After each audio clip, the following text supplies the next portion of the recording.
tingkat pertama pelaku di KBN memang mekanik, karena mekanik yang paling punya hubungan dekat dengan buruh perempuan. Terus juga ada satpam gitu. Yang ketiga itu adalah HRD.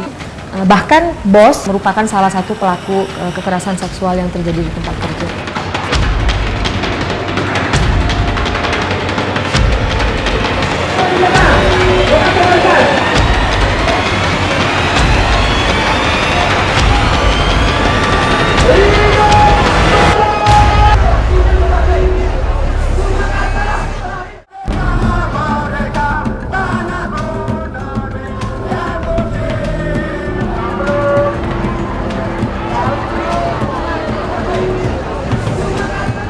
Peringatan Hari Buruh yang jatuh pada 1 Mei selalu dinanti para buruh dari berbagai belahan dunia. Di hari bersejarah ini, sejumlah buruh baik dalam dan luar negeri melakukan aksi unjuk rasa dengan turun ke jalan. Peringatan Hari Buruh sangat berkaitan erat dengan peristiwa di lapangan Haymarket, Amerika Serikat. Pada 1 Mei 1886, sekitar 500.000 buruh yang tergabung dalam Federasi Buruh Amerika Serikat melakukan aksi demonstrasi dan mogok kerja. Perjuangan panjang para buruh inilah yang menjadi asal muasal dari peringatan Hari Buruh atau yang dikenal dengan nama May Day. Di Indonesia sendiri, peringatan May Day memiliki kisah yang cukup panjang. Mulai dari Orde Lama, Orde Baru, hingga kini zaman Reformasi. Jadi dalam perkembangannya buruh itu pernah mendapat tempat yang cukup baik pada masa pemerintahan Orde Lama, dan yang menakjubkan saat itu Menteri Perburuhannya perempuan, dan mereka pemerintahan saat itu maksud saya mengeluarkan undang-undang yang cukup maju, Undang-Undang 1 tahun 48 yang diberlakukan pada tahun 51 dan Undang-Undang 22 tahun 57. Nah, pada tahun 48 itu ada cuti haid untuk buruh perempuan. Itu luar biasa sekali. Itu sebuah kemajuan mungkin yang paling maju di tingkat ASEAN. Meski telah diperingati sejak 1 Mei 1920, penetapan Hari Buruh pada masa Orde Baru sempat ditiadakan dan mengalami beberapa kali perubahan. Hal ini dikarenakan pada rezim Soeharto, Hari Buruh diidentikan dengan paham dan ideologi komunisme. Seiring berkembangnya waktu, pada 20 Februari 1973, Menteri Tenaga Kerja pada era Soeharto mendirikan Federasi Buruh Seluruh Indonesia atau FBSI. Namun meski telah dibentuk sebuah wadah untuk bersatunya organisasi para buruh seluruh Indonesia, nasib buruh tidak banyak berubah. Ketika serikat buruh dibentuk oleh pemerintah, maka dia bukan serikat buruh yang genuine. Jadi dia sebetulnya mau mengendalikan buruh melalui serikat buruh. Karena itu pimpinannya itu ada yang militer, dan tentu saja tugasnya dia pada akhirnya mengendalikan stabilitas agar mereka tidak berdemo dan lain-lain, bukan sebaliknya memperjuangkan hak-hak buruh. Justru untuk mematikan potensi serikat buruh untuk meredam tuntutan-tuntutan dari buruh sendiri sebetulnya. Buruh Indonesia merupakan tokoh terpenting dalam memutar roda ekonomi. Namun, status ini tampaknya tidak sebanding dengan pendapatan dan hak yang mereka dapatkan. Berdasarkan data dari International Labour Organization, tercatat upah buruh Indonesia bahkan masih tergolong rendah dibandingkan beberapa negara ASEAN lainnya. Permintaan buruh Indonesia itu sebetulnya sangat minimalis, gitu. Jadi ada banyak kasus yang datang ke LBH di mana mereka tidak mendapatkan upah minimum. Jadi yang dipersoalkan sebetulnya sangat mendasar, hak normatif, yaitu hak minimal yang dijamin oleh undang-undang. Permasalahan buruh di Indonesia memang sangat kompleks. Dari tahun ke tahun, permasalahan tidak banyak mengalami perubahan yang berarti. Kenaikan upah kerja yang ditetapkan tidak disesuaikan dengan perkembangan ekonomi dan kebutuhan hidup layak bagi para buruh. Bahkan jika ditelaah lebih dalam, buruh perempuan di berbagai daerah Indonesia kerap mengalami diskriminasi gender di tempat kerja. Mulai dari kesenjangan hak kerja sampai kasus pelecehan seksual yang dialami buruh perempuan. Kalau kita lihat sekarang Indonesia sudah mulai membangun kawasan-kawasan berikat, kawasan-kawasan khusus gitu ya, yang memang diberikan keistimewaan oleh pemerintah, mulai pajak dan lain-lain, ada penjagaan khusus. Ini model stabilitas yang lain dari model Orde Baru untuk memudahkan investasi, tetapi juga efeknya adalah kekerasan seksual akan lebih rentan gitu. Jadi kan teorinya di mana akses untuk bergerak itu sulit atau di tempat yang terlokalisir, maka kekerasan seksual pasti akan lebih sulit untuk kita hindari. Menyikapi persoalan tersebut, sejumlah aktivis perempuan yang tergabung dalam Perempuan Mahardika bekerja sama dengan Serikat Buruh di kawasan Berikat Nusantara, Cakung, Jakarta Utara untuk menangani berbagai kasus yang dialami para buruh perempuan. Kami pernah melakukan pendataan secara spesifik di 25 pabrik di KBN Cakung. Nah, dari 25 itu kami mendapatkan masing-masing pabrik ada satu terdokumentasi pelanggaran yang terkait dengan pelecehan seksual. Paling banyak tingkat pertama yang tingkat pertama pelaku di KBN memang mekanik, karena mekanik yang paling punya hubungan dekat dengan buruh perempuan. Terus juga ada satpam gitu. Yang ketiga itu adalah HRD, bagian HRD atau manajemen. Bahkan bos merupakan salah satu pelaku kekerasan seksual yang terjadi di tempat kerja. Meski perlindungan buruh telah diatur dalam Undang-Undang Nomor 13 Tahun 2003 mengenai ketenagakerjaan, kasus pelecehan seksual masih sulit untuk diungkapkan. Kebanyakan korban kekerasan itu masih diam. Kalaupun berani menyampaikan, itu sangat terbatas karena ini kaitannya dengan pekerjaan. Daripada mengangkat dan dia kehilangan pekerjaan. Permasalahan lain buruh perempuan tidak hanya pelecehan, tetapi juga soal pelanggaran hak maternitas di tempat kerja. Hampir 90% buruh yang bekerja di pabrik garmen di kawasan Berikat Nusantara Cakung adalah perempuan. Namun, mayoritas pabrik justru tidak memperlakukan buruh perempuan sesuai dengan undang-undang yang berlaku. Tidak ada perlakuan khusus terhadap perempuan hamil di tempat kerja. Itu kondisi kerjanya, mulai kondisi kerja, jam kerja, itu sama dengan buruh-buruh perempuan yang tidak hamil. Nah, ketika tidak ada perlakuan khusus terhadap buruh yang sedang hamil, maka itu berpotensi mengganggu kehamilan. Terus yang ketiga adalah berpotensi kehilangan pekerjaan. Dengan sistem kontrak, dengan sistem kerja kontrak, maka buruh perempuan yang hamil itu sangat rentan kehilangan pekerjaannya. Sebetulnya tidak ada jaminan ketika perempuan melahirkan untuk bisa kembali bekerja.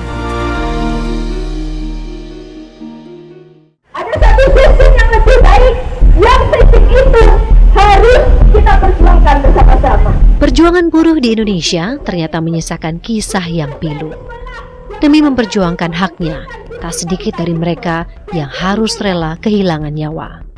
Salah satunya adalah Marsinah. Ia adalah aktivis sekaligus pejuang buruh perempuan yang ada di Indonesia. Wajahnya sudah tidak asing lagi. Lukisan wajahnya kerap terpampang dalam setiap aksi unjuk rasa.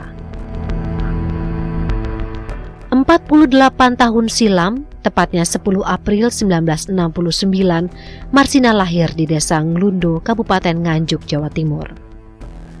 Sejak berumur 2 tahun, ia dibesarkan oleh sang paman. Marsini selaku kakak kandung Marsinah mengatakan, dalam semasa hidupnya, Marsinah memang dikenal sebagai seorang yang gigih dan kritis. Anaknya kritis tapi diem, peduli dengan teman-temannya, karena ya pada saat itu, pada masa kecilnya, kita itu hidup di kampung yang masih banyak minor, banyak yang istilahnya kurang berani, sehingga dia itu membantu teman-temannya. Namun karena kegigihannya pula lah yang membawa nyawanya direnggut. Kala itu Marsinah yang berusia 24 tahun tercatat sebagai seorang buruh pabrik jam PT Catur Putra Surya Porong, Sidoarjo, Jawa Timur. Pada 4 Mei 1993, Marsinah bersama rekan seperjuangannya melakukan unjuk rasa besar-besaran dengan mengajukan 12 tuntutan kepada perusahaan tempat mereka bekerja. Salah satunya adalah kenaikan upah bagi para buruh. Seluruh karyawan demo, tetapi ada perwakilannya, yaitu perwakilannya ada 13 pada saat itu. Menuntut hak, yaitu upah yang sangat minim sehingga ingin kesejahteraan karyawan. Tuntutan kalian akan dihentikan sesuai dengan kesepakatan yang saling menguntungkan. Coba. Tanggal 4 Mei 1993, manajemen perusahaan beserta 13 perwakilan buruh dan pimpinan kepolisian militer melakukan perundingan. Namun sehari setelah perundingan mencapai kata sepakat, 13 perwakilan itu dibawa ke distrik militer atau Kodim Sidoarjo. Mereka dituduh sebagai dalang unjuk rasa dan dipaksa mengundurkan diri dari perusahaannya. Kejadian perundingan itulah yang mungkin menjadi awal titiknya, yaitu Kodim Sidoarjo. Nah, begitu hasil dari 13 itu, tuntutannya ada sebagian yang dikabulkan, tetapi 13 itu di PHK. Menurut informasi teman-temannya, Marsinah itu pergi ke Kodim untuk membebaskan teman-temannya yang di PHK itu. Karena dia tidak salah, kenapa harus di PHK? Seharusnya dia kan tetap bekerja. Malam hari sejak kejadian itu, Marsinah dinyatakan hilang secara misterius. Sampai akhirnya pada tanggal 8 Mei 1993, jenazah Marsinah ditemukan dengan kondisi yang sangat mengenaskan di hutan Dusun Jegong, Wilangan, Jawa Timur. Kondisi ditemukan itu anak-anak kecil yang tahu, karena ditaruh di gubuk Klompen Capir. Pada saat itu Klompen Capirnya di tepi jalan, sehingga anak-anak kecil itu bermain. Kok ada perempuan tertidur di situ, dikira kan orang gila atau gelandangan tidur, sehingga anak-anak itu berusaha untuk membangunkan, entah dilempari atau bagaimana oleh anak-anak kecil itu, tapi kok tidak bangun-bangun. Setelah kematiannya, jenazah Marsinah diotopsi oleh dokter di RSUD Nganjuk dan ahli forensik dari Rumah Sakit Dr. Sutomo, Surabaya. Hasil otopsi menyebutkan bahwa sebelum tewas, Marsinah diduga mengalami penyiksaan yang cukup berat. Atas perjuangan dan jasanya dalam menegakkan hak asasi manusia di Indonesia, Marsinah dianugerahi penghargaan Yap Tian Hien di tahun kematiannya 1993. Yap Tian Hien kan penghargaan hak asasi manusia untuk untuk pejuang-pejuang HAM gitu, dan Marsinah kalau kita lihat kronologinya kan hidup di masa yang penuh represi gitu, tapi dia berani membela haknya dan hak teman-temannya sebetulnya kan, bukan cuma dia. 24 tahun berlalu, rezim pemerintah pun telah berganti. Namun hingga kini, Marsinah belum mendapat keadilan. Kasusnya masih terbengkalai dan pelaku pembunuhan belum menemui titik terang. Penting sekali memang dalam melihat kasus Marsinah itu dari tidak hanya dari sudut perburuhan, hukum perburuhan, tapi sebenarnya peradilan yang fair, independen, tidak memihak dan adil. Sebetulnya kalau kita lihat pemerintahan ini berganti, tapi transisi demokrasi ya, dari negara yang otoriter ke negara yang merdeka seperti sekarang, cita-citanya gitu, reformasi, kan belum selesai. Karena aktor-aktor pada waktu itu tidak ada yang diadili sesungguhnya. Bukan hanya karena pemerintahannya itu otoriter gitu ya, tapi lebih karena kejahatan itu tidak bisa diungkap sungguh-sungguh karena sistem peradilannya tidak menunjang. Artinya apa bagi sebuah bangsa dan negara, kalau kasus ini nggak dibuka, maka pola-pola ini akan terus berjalan.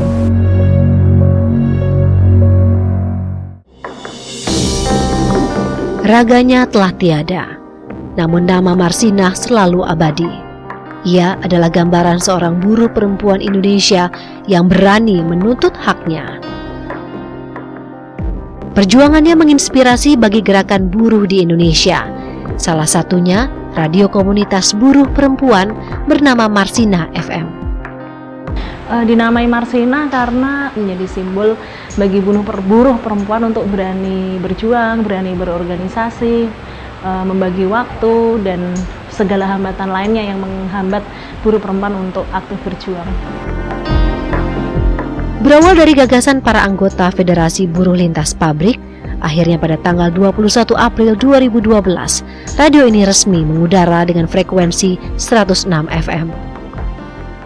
Dalam rubrik talk show Hak dan Hukum malam ini temanya itu tentang kenapa kontrak kerja sangat pendek sekali. Nah, tadi sudah dijelaskan sama Ibu Jum juga ya. Radio yang berlokasi di Jalan Tarunajaya, Semper, Jakarta Utara ini menjadi wadah menampung suara, sekaligus sumber informasi yang dekat bagi kaum buruh.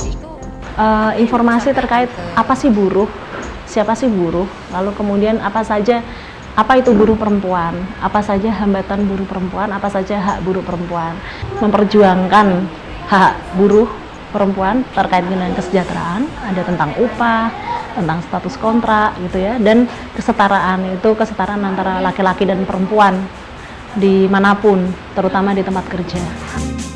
Setiap hari Radio Marsina FM menyebarkan informasi terkait kehidupan buruh, mulai dari hak dan kewajiban hingga sosialisasi undang-undang perburuhan, seperti yang dibawakan oleh Tin Kusna saat ini.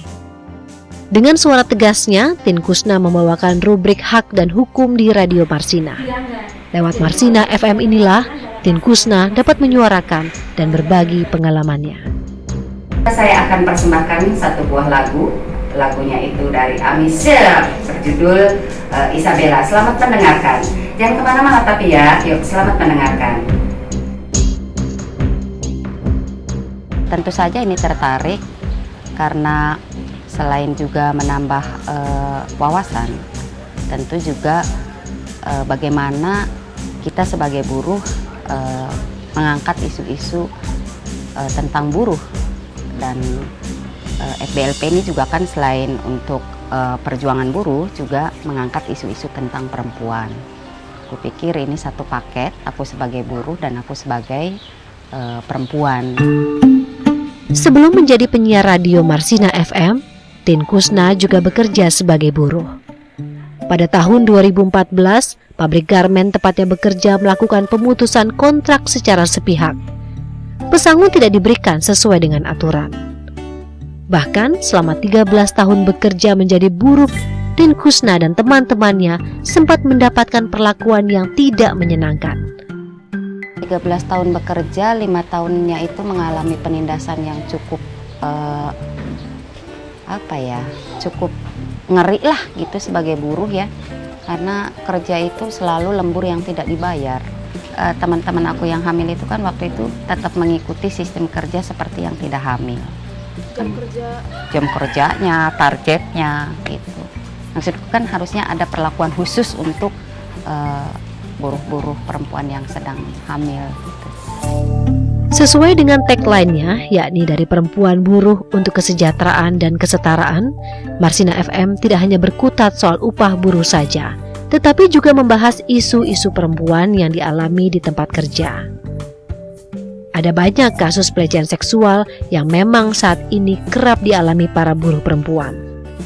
Minimnya kesadaran dan informasi tentang pelecehan seksual dan hak maternitas di kalangan buruh perempuan menjadi faktor yang memotivasi Marsina FM untuk terus mengudara, memberi informasi dan sosialisasi.